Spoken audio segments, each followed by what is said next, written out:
Is this your beard? I'm like, I'm about to cut it. I'm looking. I don't really have hair that high up. And so you have the option to pick either one color this one, or you can color this one. I want to take a picture because it's cool. Yeah, go ahead. Now I saw, I think it was like the super empty interview you did recently. And I saw real quick was like you do draw. Is that right? So do you color paint type of thing, or you just stick to like drawing? And I like a mechanical pencil type of person, like, and like sketch things, like, you know what I mean? Like all kind of different things. If I have like an idea for clothes or damn near maybe even like a product or something like that or whatever, like I got like an idea that I've been thinking about lately for like a product, like something to help people stay off their cell phones. Ooh. I be thinking about a bunch of different type of stuff, yo. I can't even help it. I think your mind is just like full of like creativity and like new ideas. Like, does it ever like kind of shut off, or is it always like going? Nah, it's definitely always going, for real. I'm trying to find the smartest, easiest ways these days to just like record the ideas, like, cause they go so fast and come and go so fast. I'm just trying to catch everything. I've been thinking about getting like a little field recorder, cause I use my like phone sometimes to like you know, like voice memo ideas and thoughts and stuff like that. But it'd be fire though if I could like get like something that's not my phone, cause I get distracted by the phone too. You know what I mean? Oh yeah, fair. Twitter bio is like Dexter's Lab meets the Boondocks. Yeah. Which I think is fire, by the way. Thank you. And so I want to know, out of all the cartoons out there, what do you think is the best theme song? The best theme song for a cartoon? Damn, that's a good question, yo, because there's not that many fire theme songs in cartoon. Classic is like Hey Arnold. Ooh, I think Jim Lang, shout out Jim Lang, I think might have did that. Dexter shit kind of crazy, but it's just hella like, I don't know, it's just aggressive, you know what I mean? But I like anime a lot too, so I'll have like anime joints like Demon Slayer. You know Demon Slayer? Have you ever seen anime before? You know, not really, but I appreciate the art and I know about it, but I have not got into like, but I first know like Crunchyroll. Yeah, Crunchyroll is the one. If you would have your own cartoon, what would it be like? What would it be about? Man, you know what's crazy you say that? I done already had like real ideas for those. Damn near one of them almost got picked up. Really? Yeah, before the pandemic. Okay. Me and a homie of mine was working on it. But I can't even talk about that. I don't know, it'll be something with like something mechanical. I used to have this idea where I wanted to do something with like a mechanical pet. You know what I mean? Like a person that had like a pet that was made like I just want to put the grounding thing. Okay. I think that would be cool. I got a bunch of different ideas. If you would have put it on a platform, would it go like on Adult Swim, Nickelodeon, PBS, like how like cartoon? Definitely Adult Swim. I fuck with Adult Swim, but then I also could see like Crunchyroll too, and anime and shit like that. I saw there were potentially other treatments for middle child, and they called you up and was like, "What do you have? Do you know what the other treatments were going to be?" Nah, I mean, I think they was like working on it. I think there was like, you know, shout out to Scott, you know what I mean, and Cole. Like I think they might have had a couple thoughts probably, but I don't know. Cole just trusted me with it and ended up letting me try it, and yeah, that, you know, changed my life for real. Kind of showed people that I was more than just a musician, you know what I mean? Which, I mean, even just being a musician is great, but I don't know, it's kind of interesting, yo, like not knowing that you would ever show people something like that or do something like that, and then eventually I did, you know? So it gave me opportunities on so many different cons to like, now I'm like on some TV shit, like now I'm talking about doing TV and commercials and movies and stuff like that. It's helpful being in LA, it kind of helped with opportunities like that. And then I saw the clip of like you talking to Michael B. Jordan, and I think the topic of the music video came up and things like that. And I remember like back in the day, like music videos were like, it was kind of like fun to see like an actor or actress like pop up as like a love interest, or they're like acting like with a skit. If you could pick 3 actors or actresses to appear in your music video, who would you pick? I like Laura Harrier, I think she's cool. I like Lupita, I think she's really cool. It's tough, man, because I like film so much. There's so many different kind of actors. You know what's funny? I really fuck with my man from Batman. I don't know why I slipped my mind. From Dark Knight, though. Christopher Nolan obviously directed the movie. But Christian Bale. I was about to say Patrick Bateman because that's his name in American Psycho. You ever seen American Psycho? It's been a long time. Yeah. Christian Bale. Yeah, I love Christian Bale. Yeah. What I damn near said Patrick Bateman. Yeah. And then another thing about music videos is I feel like over the years, it's like you get like you're kind of like the same theme almost. I feel like roller skating was a big theme at one point. A lot of videos will have like a drop top and like a car scene. Is there like a music video trope that you're tired of seeing, or that you feel like it's like played out? Man, you know what's funny about that? I think that it's no such thing as like a played out idea because it just depends on how it's done. You know, like there's like movies about war, there's like Saving Private Ryan, but then there's also like Inglourious Basterds, like Quentin Tarantino movie, but they both war movies, but they got different type of vibe, different type of temperature. Like you know, stuff like that. And so I think any idea can be made new and fresh. The approach just has to be like interesting. So I wouldn't say like a roller skating video is whack. Like that somebody could come back and do that shit the right way. It's just about doing it tastefully, you know what I mean? I feel like that's all it makes. Like that's a good point that you said that, because like somebody's vision for something is gonna be like different all around. Yeah. So I like that. Yeah. So if I ever do a music video and it's roller skating, you're not gonna like shade it. It's gonna be good. It's gonna be dope. As long as it's tight. Okay. Is it hard to like, you being a creative person and like tapping into like the art thing and stuff, is it hard to like get the artist to kind of see your vision or like get them to trust you to like, I know it's gonna work, I know it's gonna be good type of thing? Is that like tough to do? Sometimes, man, you know, thanks to Cole and the success of like Middle Child or some of the other videos I did for like Ari Lennox, Isaiah Rashad, whoever, like them type of joints, they really help. Now it's like more so if I was to do something like that with an artist, which I don't even think I'm probably leaning toward doing videos for other artists as much anymore. Maybe for myself, but not for like other people. Now I'm really like more in the TV and film type of like route and space. I'm excited about that. I got some stuff I can't even really talk about on camera, but like real TV shit like going on. I'm excited about so. And my own short film that I'm directing too for myself. Oh shoot. Is it gonna come out this year or like? Probably next year. Next year? Yeah. Okay. I saw a video where you were kind of talking about, I think it's probably with Middle Child, where you were like, you didn't know like the filming terminology just yet, and it was kind of like you were just telling them like, I want like a zoom in shot, so like do that or something. Is there something that you saw or like learned that like in filming is like kind of shocked you how they did create it? Like you had no idea that's how they did things? Mandalorian, when I first seen how they made Mandalorian, because they use like a room that's like basically like a screen, like the whole room is like a screen. There's like props that are there like in between. You know, but for the most part, it's like you walk in the room and they're changing the environment. It's just like with the computer, you know what I mean? Like, so Mandalorian is like one of my favorite joints. When I seen how it got shot, I was like, damn, that process was really cool and interesting. Oh, another big thing that I saw is, of course, we were working with Dr. Dre for the Compton album. And I saw where like, I guess Dr. Dre kind of said, or a lot of his albums kind of like feel like films type of thing. And if we talk about like music and films, or like albums and films, I can think of like Outkast's Idlewild, obviously, and then some people refer to Kendrick's Good Kid, Mad City as like it could be like an HBO show type thing.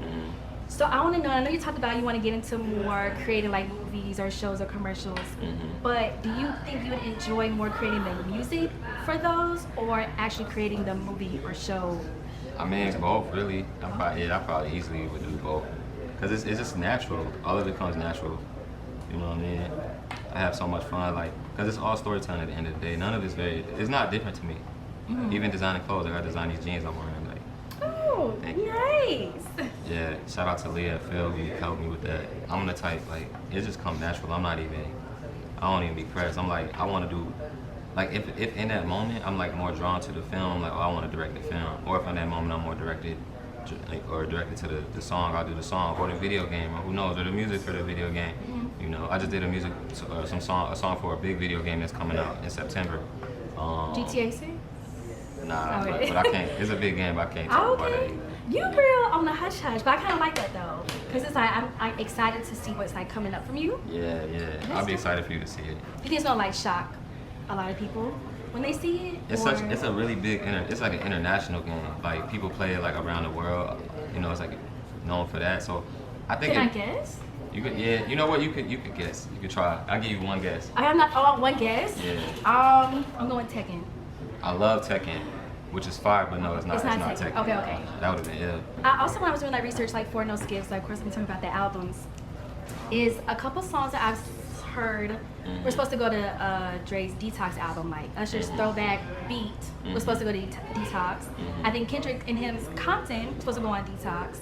Were any of these songs for Compton supposed to be on Detox? Did you think you were writing for Detox at all, or? I mean, nah, but I known what it was, and I definitely had heard like songs that was supposed to be it or like connected to it and stuff like that. But you know, I think with him, man, he just. I don't even think he was pressed about Detox so much, because everybody, it's such a big concept at this point, or it became like that. It became such a like an insane, like the hype for that shit was crazy. You you know. So I think he really kind of almost then was tired of it and wanted to create something new or something different, you know, whenever we work on a comedy album. Plus it was connecting to the movie, you know what I mean, when the movie had came out and stuff. It's looked pretty good so far, I think so.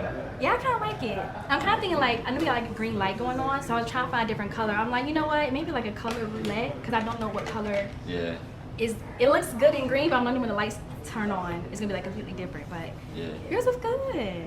How's mine looking? It's good, it's good. I like it. It's funny, it's just so wild, just color in my face. Us both color in my face. Okay, with the Dr. Dre situation, because I know you told the story before about how like rapper Big Pooh made the call and things like that. When you first like, and it's also like, no, it was like writer tryout. Like it was a writer tryout, right? And then the call happened? Yeah. So what like tryout consist of? Just like a bunch of other writers that was there that was working on music before me, you know, and eventually I ended up coming in there and like working on music, and before you know it, like, yeah, Dre had came in and listened to some of it, and he really fought with it, so, I mean, I didn't know what was gonna happen, or how it was gonna go, but they ended up calling me. By the time they called me back and told me to come to the studio, I had already moved to LA because I really wanted to make it work, so I just moved to LA in hopes that they would hit me, you know what I mean, and they did, you know, and so, yeah, that shit was like history from there, but just a testament to how powerful your mind is. You just gotta put your mind forward and make that shit shake sometimes. I think it's like another interesting thing about like just life in general is I feel like I like when like certain moments happen and then you don't really pay attention to it like when it's happening. And then like in the future some years pass and like that something else happens that kind of reverts back to like the beginning. So when I say that, I think about like how I think one of your first albums you got was The Chronic by Dr. Dre, and then boom, you worked with Dr. Dre. And another interesting one was you said Late Registration is one of your favorite Ye albums, and then you worked on like with Pablo with Ye. So is there anything happening like kind of right now that if something were to happen in the future from it would be like kind of like insane or like crazy? Like something that's going on like that I'm like imagining, or something that's actually happening right now? I would say like happening right now. Yeah, I mean, you know what I would say, the craziest stuff, especially because I don't work with people in music. I don't work with pretty much the people that you would be like, oh my God, for the most part, you know. But like the things that are happening now that I'm like feeling that way about is like film stuff. I think like TV and film stuff, like I'm saying, I'm like, when people find out, like if some of this stuff could go through how I think it's gonna go through, when people find out what I've been dealing with or what I end up working on, it's gonna be like a shock, you know what I mean? Because it's like the same magnitude of like anything that you would like Breaking Bad or some shit, like, you know, so I'm excited to see how it go. You're big into like fighting and boxing? I love boxing so much, yeah. Okay. My favorite sport, yeah. Would you ever consider like see yourself like in the ring? Nah, hell no, that's so silly, yeah. Especially because it's like, I haven't dedicated my life to it in that way, you know? But I mean, I like sparring and stuff like that and like practicing on my own or with people that go to the gym and stuff like that, but nah. Not actually getting into the thing. I think that's funny when people do shit like that. You know what I mean? Like the celebrity stuff? Yeah. I don't hate on it. It's just not my style. I feel it. Sometimes it can come off kind of like corny or like cheesy. And the people that have been in it, we don't gotta say what we gotta say, but it's kind of like just kind of makes it that way. Do you think it makes it then a joke then for boxing? Well, you know what's funny? It kind of has popularized some of boxing. Some of those people doing that in a way to like a more general pop culture or whatever. But like the truth is, it's such an art form. It's like a sacred art form. Like anything that's like artistic like that, I be respecting shit. Like I don't want to just jump in something and say I'm this now. You know, I remember even in the beginning directing, it was hard for me to just call myself a director. Like, I was like, I don't know. You know, it took a few times, like, and I had to show myself, prove to myself first. I was like, damn, I'm really good at this. Like, this shit is natural, you know? And then it was just a part of who I was. So now it's Mez the director, Mez the... I'm just the artist, man. I think I'm just described by my name. Like, I'm just Mez. Like, that's how I feel. But if someone was to ask, yes, I'm an artist, I'm a film director, you know? But yeah, music is my love, filmmaking my love. Storytelling is what I'm really the best at. That come out in fashion. Fashion brands tell stories. You just gotta be a great narrative builder to make shit like a great clothing brand or a great song or a great movie or whatever. So all of that's connected, you know, to me. Is there a boxer that you would want to come out with for their entrance? And then what song would you perform that's fun. With that one? I'd probably say, Javante, my favorite boxer. Ooh, okay. Probably my favorite. He's from Baltimore, my whole family from there. Okay. Yeah, and I think the song, I got some songs that's not out, some songs from my album. One of them is probably perfect to come out with him for. That'd be crazy. Oh, from the album? Yeah. Ooh, yeah. okay. I got an album coming out next year. Speaking about just projects, of course you dropped the Loading EP, and that is a great project. So again, congratulations, shout out to you. I appreciate that.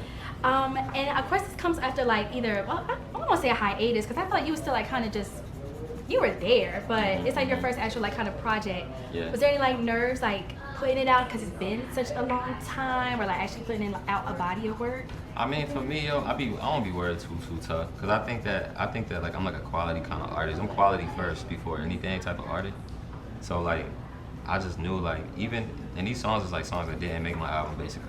You know what I mean? Oh, okay. So I was like, even then I was like, oh, let me put these songs out. I know that they're quality. Like Hotspot was like a song I was like, I don't know if I'm gonna put this out or not. I wasn't sure at first. Really? And then it turned out to be like, it's like the biggest song on Spotify right now. It's like #1. Oh yeah. It's just to remind myself, like, yo, like you're making quality shit, bro. Like even if you're not constantly putting it out, I was always creating it. So, but yeah, now I got like, I mean, between that and then my album and stuff like that, I probably got like 30 songs that'll be out over the course of this year and next year. You know what I mean? Oh, okay. Yeah, for sure. It's gonna be so much music for me. It'll be like a new catalog, you know. Is it gonna sound different than the loading, I assume? Yeah. It's definitely more like particular in the direction of one sound, and it's also like just evolved. It's more like right now. A lot of loading EP stuff I've been had made. Like the newest one was Call on there. That's like the newest song that was made, but like Hotspot I had since like 2019 or something. You know what I mean? Oh, okay. Which is funny. So like now like the album stuff is songs that I'm making now. So like it's like it more so represents me right now. You know That's what I mean? dope. Okay. It's funny how that works. I also saw that you like putting lyrics or bars that like make people laugh I do. type thing. Yeah. And it made me think about like there's this one song, I don't know if you ever heard it, but it's by Lloyd and Mac Main called What You Want. Have you ever heard this song? I think I have, yeah. Okay, so one of the lines that Mac Main says, like the very beginning of his verse is, "Girl, I wish we were Siamese twins so we could spend our life together." Yeah. And every time I hear it, I'm like, man, what the fuck? Yeah. Like, what is that? So is there like a Funny line? stuff. Is there a line from someone else that whenever you hear it, you just think it's like so goofy or like so funny? Yeah, I got a light skinned friend look like Michael Jackson, got a dark skinned friend like Michael Jackson. To me, that was funny as hell the first time I heard this shit. But hella engaging though, like that shit made me like laugh. And it's just unforgettable. Comedy is like easy, it's really hard to forget when it's done the right way. So I think putting that in music and songs the right way, properly, tastefully, the shit is fun. But yeah, when Kanye did that light skin friend, dark skin friend, I remember that moment too, because everybody was just like, he just sang on, and you know, it's like funny. Yeah. And also I know you're like into fashion, like I said, you made your pants, and would you consider yourself like a icon? Fashion icon? I mean, that's for other people to say, but okay. you know what I mean? But if that's what they feel, that, you know, or I know that's probably what they will say eventually in time, you know what I mean? But like I said, it's really for other people to say. But I do love fashion, it's like second nature. Shout out to my mom, she really just put it in my spirit, you know what I mean? Is she like a seamstress or something, or she's like a fashion? Nah, my mom was just like a real fly ass person, really, that's just it, yeah. Because then I saw like on the end of Yeah is a speech from Virgil that you put in there. Yeah. And so my question is about fashion is there like a fashion trend that you hope makes a comeback so you can like rock it? Man, you know what's funny? I don't even really be dealing in trends. Like, I just like what I like. I just like exactly what I be liking. You know what I mean? Like, I'm in like a military tactical kind of phase right now. All my clothes is like olive green. And like, it's just always like something that sticks out to me. I just like to pick what I like to pick. I'll be on Grail. Like, I buy things that's from like 20 years ago or 15 years ago. I'm the type of person like, I wear shit like these probably came out like 10 years ago, Air Max type of thing. You know what I mean? But I like to just do that. So that way, like I step out the house, like literally no one is dressed like me. I never run into nobody with the same outfit as me. I'm making the clothes, finding vintage, finding new shit, putting them all together, and making my own thing, you know. I just don't run into people with the same outfit ever. Of course you worked on Revenge of the Dreamers 3. And a lot of people around here talk about that because it's like, it was so iconic because it was like in the house and people had like either the golden ticket or the special invite. Yeah, golden ticket was crazy. And then a documentary type thing. Also crazy. Also crazy. Was there ever talks a lot of them doing like another session like that, or was it kind of just like a one and done? Things and stuff, but I don't think they want to do nothing like that. I mean, I can't speak for them, you know what I mean? But like, from what I could see or what I could tell, it's the type of thing, it would be like damn near impossible to try to make that thing happen again. It was like lightning in a bottle for real. Like, to make it happen the same type of way, you know what I mean? I feel like it probably tough. And then also back to like the fighting thing, because you were on the Creed 3 soundtrack as well. Yeah. How was that just like, of course Dreamville like helped produce that everything. Was that also like kind of like a fun experience? And definitely fun. Not as like rambunctious as Revenge, or not as competitive as Revenge, but definitely fun experience. Especially working like a movie studio, there's people from the movie studio there, stuff like that. Just another opportunity to be exposed to, you know, like that high level art. I mean, you know, growing up in school, I mean, Rocky was like my favorite movie as a baby. It's like my first favorite movie. You know, I talked to my uncle about it, being a part of the Creed thing is so crazy, being part of the Rocky family. That's like one of the best movies ever. One of the most important movies probably to film. Yeah, it just was nice. Shout out to Dreamville, always hollering at me, including me and shit. You know, but yeah, that was really tight. Because you were with Dreamville with Luke's performance this past year. Yeah, that was fun at the festival. Yeah, and I feel like being in Raleigh, like the circle that I know, everyone has a J. Cole story, and I have yet to meet this man. People be like, to see him on Glenwood and Publix. Yeah. Like everyone has a J. Cole story. Publix, that's funny as hell. Yeah. Right. And so I kind of wanted to ask you, was like, how does it feel? Like, of course, being from Raleigh, Southside Raleigh, or growing up here. Yeah. Just like being that close, like with J. Cole, like where he like trusts you with like treatments, and then you're on like a bunch of projects. You were on like Do It Later for pricing and stuff like that. Yeah. How is that just being a Raleigh native? You know, J. Cole stayed there, but he's here. Just how does that feel? I mean, it's definitely an honor, man. You know, the shit that he done did, the magnitude, you know, that he reached. Just like he easily is like hands down one of the best rappers ever. You know what I'm saying? And not even just best, like also just one of the highest quality, because it's albums after albums and the quality is getting better and better over the years. Like, it's real hard to do that type of shit, so being involved, being connected to that is special, you know what I mean? It's like a one-of-one kind of experience, you know? That means a lot, yo. Like, connecting with people like that, especially because I think on some level of that, some people, maybe they see some of themselves in you in a way, which is how me working with Dr. Dre or working with anybody that trusts me with something creative at that level, you know, it's a compliment, you know what I mean, to be able to work with him like that. So, I appreciate it, and it does look good. Yeah, I like it, yo. I like it. I like yours too. Thank you. I was kind of rushing at the end, so like I said, when the green light come on, we'll see how it really looks. Yeah, it's gonna be good. Thank you.